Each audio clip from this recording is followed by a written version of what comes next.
सफल बने, समर्थ बने, पावन बने जीवन। मीठी मुरली सुन के पाए सुख सघन। आज का चिंतन, आज का चिंतन। ओम शांति। Good morning. अव्यक्त बाप दादा प्यार का सागर हम बच्चों को आज कह रहे हैं, अपने सोमान की शान में रहो और इस समय के महत्व को जान एवरीडे बनो। आज बाप दादा चारों ओर के अपने परमात्मा प्यार के पात्र सोमान की सीट पर सेट बच्चों को देख रहे हैं। सीट पर सेट तो सब बच्चे हैं, लेकिन कई बच्चे एकाग्र स्थिति में सेट हैं और कई बच्चे संकल्प में थोड़ा थोड़ा अपसेट हैं। बाप दादा वर्तमान समय के प्रमाण हर बच्चे को एकाग्रता के रूप में सोमानधारी स्वरूप में सदा देखने चाहते हैं। सभी बच्चे भी एकाग्रता की स्थिति में स्थित होना चाहते हैं। अपने भिन्न भिन्न प्रकार के सोमान में जानते भी हैं, सोचते भी हैं, लेकिन एकाग्रता के ना होने के कारण एकाग्रता को हलचल में ले आती है। सदा एक स्थिति कम रहती है, अनुभव होता है और ये स्थिति चाहते भी हैं, लेकिन कब कब क्यों होती है? कारण सदा टेंशन की कमी।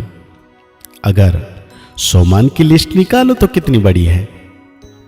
सबसे पहले सोमान है जिस बाप को याद करते हो, उनके डायरेक्ट बच्चे बने हो।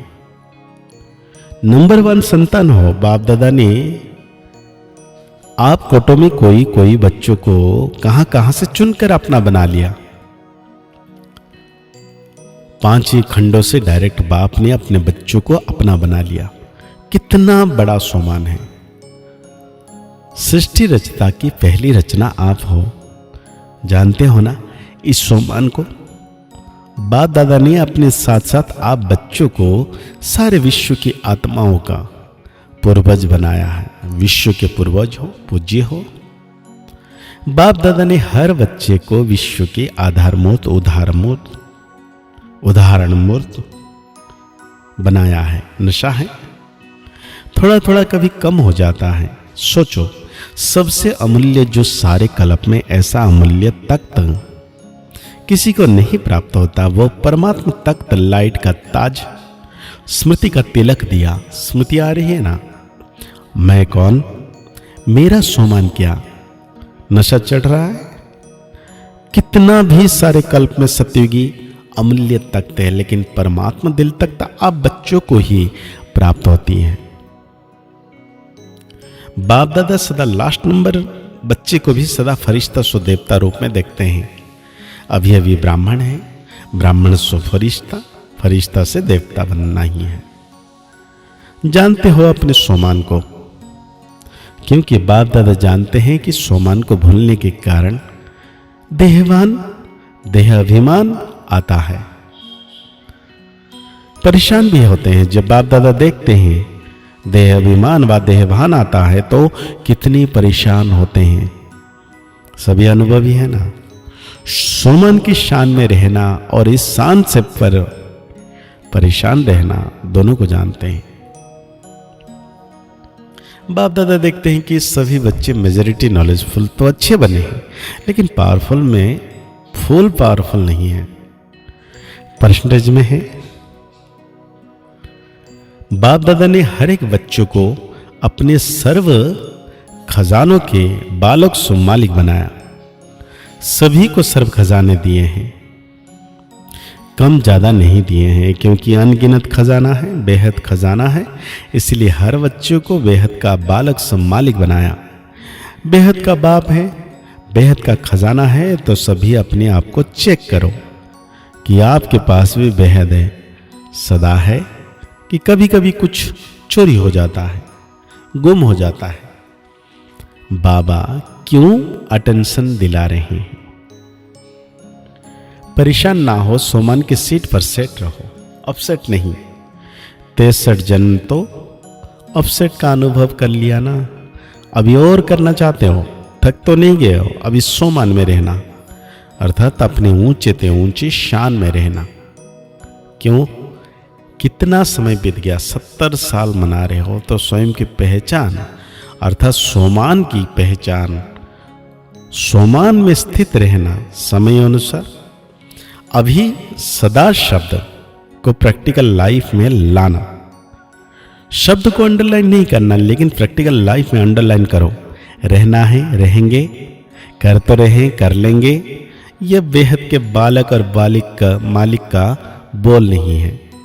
अभी तो हर एक के दिल से यह अनहद शब्द निकले, पाना था वो पा लिया, पा रहे हैं। यह बेहद खजाने के बेहद बाप के बच्चे नहीं बोल सकते। पा लिया, जब बाप दादा को पा लिया, मेरा बाबा कह दिया, मान लिया, जान भी लिया, मान भी लिया, तो यह अनहद शब्द पा लिया। क्योंकि बाप दादा जानते हैं कि बच्चे सोमान में कभी कभी होने के कारण समय के महत्व को भी स्मृति में कम रखते हैं। एक है स्वयं का सोमान, दूसरा है समय का महत्व। आप साधारण नहीं हो, पूर्वज हो। आप एक एक के पीछे विश्व की आत्माओं का आधार हैं। सोचो, अगर आप हलचल में आएंगे तो विश्व की आत्माओं का क्या हाल होगा। ऐसे नहीं समझो कि जो महारथी कहलाए जाते हैं उनके पीछे ही विश्व का आधार है।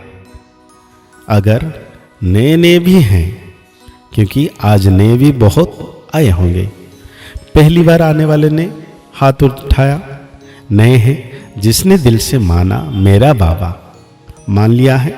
जो नए नए आए हैं वो मानते हैं, जानते ही नहीं, मानते हैं मेरा बाबा, वो हाथ उठाओ, लंबा हाथ उठाओ, बाबा कह रहे हैं। क्योंकि हाथ उठाने से क्या होगा, संकल्प में वो शक्ति आएगी कि हमने हाथ उठाया तो मुझे करना है। बाबा कहते मैं ब्रह्मा कुमार ब्रह्मा कुमारी हूँ, ब्रह्मा कुमार और ब्रह्मा कुमारी हो तो शिव कुमार शिव कुमारी हो, या दोनों के हो, फिर तो बंद गए, जिम्मेवारी का ताज पड़ गया है ना। पांडव बताओ, जिम्मेवारी कितनी हल्की होती है। तो समय का भी महत्व अटेंशन में रखो। समय पूछकर नहीं आना है। कई बच्चे अभी भी कहते हैं, सोचते हैं कि थोड़ा सा अंदाज मालूम होना चाहिए। चलो 20 साल है, 10 साल है, थोड़ा मालूम हो। लेकिन बाप दादा कहते हैं समय का फाइनल विनाश का छोड़ो। आपको अपने शरीर का विनाश का पता है? कोई है जिसको पता है कि मैं फलाना तारीख में शरीर छोड़ूंगा? है पता? और आजकल तो ब्राह्मण कि जाने का भोग बहुत लगाते हैं, कोई भरोसा नहीं है। इसलिए समय का महत्व जानो। ये छोटा सा युग आयु में छोटा है, लेकिन बड़े ते बड़ी प्राप्ति का युग है। क्योंकि बड़े ते बड़ा बाप इस छोटे युग में ही आते हैं और बड़े युग में नहीं आते। यही छोटा सा युग है जिसमें सारे कल्प की प्राप्ति का बीज डालने का समय है। चाहे विश्व का राज्य प्राप्त करो, चाहे पूज्य बनो, सारे कल्प के बीज डालने का समय अभी का है। अभी मिलता है, अभी अभी किया, अभी अभी प्रत्यक्ष फल मिलता है और भविष्य भी बनता है। सारे कल्प में देखो ऐसा कोई युग है? क्योंकि इस समय ही बाप ने हर बच्चों की हथेली पर बड़े ते बड़ी सौगात दी है। अपनी सौगात याद है? स्वर्ग का राज्य भाग, नई दुनिया के स्वर्ग की गिफ्ट हर बच्चे की हथेली में दी है। इतनी बड़ी गिफ्ट कोई नहीं देता, कभी नहीं दे सकता। अभी मिलती है। अभी आप मास्टर सर्वशक्तिमान बनते हो और कोई युग में मास्टर सर्वशक्तिमान का मर्तबा नहीं मिलता। तो स्वयं के सोमान में एकाग्र रहो और समय के महत्व को भी जानो। स्वयं और स्वयं समय को, स्वयं का सोमान का, सब समय का महत्व को जानना जरूरी है। अलबेला नहीं बनना। 70 साल बीत चुके हैं, अभी अगर अलबेला बने तो बहुत कुछ अपनी प्राप्ति कम कर देंगे। क्योंकि जितना आगे बढ़ते हो उतना अलबेलापन आता है। बहुत अच्छे चल रहे हैं, पहुंच जाएंगे, देखना पीछे नहीं रहेंगे, हो जाएगा। यह अलबेलापन और दूसरे रॉयल आलस्य आता है, तो इन सबको छोड़ना है। तो आज बाबा हम बच्चों को वरदान दे रहे हैं, बाह्यमुखी चतुराई से मुक्त रहने वाले, बाप पसंद सच्चे सौदागर भव। सौदागर अगर बन गए, वाह, बाबा से सौदा कर लेंगे। तो बाबा कहते हैं बाप दादा को दुनिया की बहुमुखी चतुराई पसंद नहीं। कहा जाता है भलों का भगवान चतुर सुजान को भोले बच्चे ही पसंद है। परमात्मा डायरेक्टरी में भोले बच्चे ही विशेष VIP हैं, जिनमें दुनिया वालों की आंखें नहीं जाती। वही बाप से सौदा करके परमात्मा नैनों के सितारे बन गए। भले बच्चे ही दिल से कहते हैं मेरा बाबा। इसी 1 सेकंड के एक बोल से अनगिनत खजानों का सौदा करने वाले बच्चे सौदागर बन गए। तो आज बाबा हम बच्चों को स्लोगन दे रहे हैं, सर्व का स्नेह प्राप्त करना है तो मुख से सदा मीठे बोल बोलो। अव्यक्त की इशारे में बाबा कह रहे हैं जो सदा बाप की याद में लवलीन अर्थात समाये हुए हैं, ऐसी आत्माओं के नैनों में और मुख के हर बोल में बाप समाया हुआ होने के कारण शक्ति स्वरूप की बजाय सर्वशक्तिवान नजर आएगा। जैसे आदि स्थापना में ब्रह्मा रूप में सदैव श्री कृष्ण दिखाई देता था, ऐसे आप बच्चों द्वारा सर्वशक्तिवान दिखाई दे। तो आज की मुरली के अनुसार, अव्यक्त वाणी के अनुसार हम सोमान लेंगे, मैं सच्चे सौदागर आत्मा। अव्यक्त वाणी को और गहरी रीति से चिंतन करते हुए निरंतर बाप दादा की छत्र छाया का अनुभव करना है कि बाबा सदा मेरे साथ है। मुस्कुराते रहिए, आगे बढ़ते रहिए, पुरुषार्थ करते रहिए, स्वस्थ रहे, मस्त रहे, व्यस्त रहे, खुश रहे।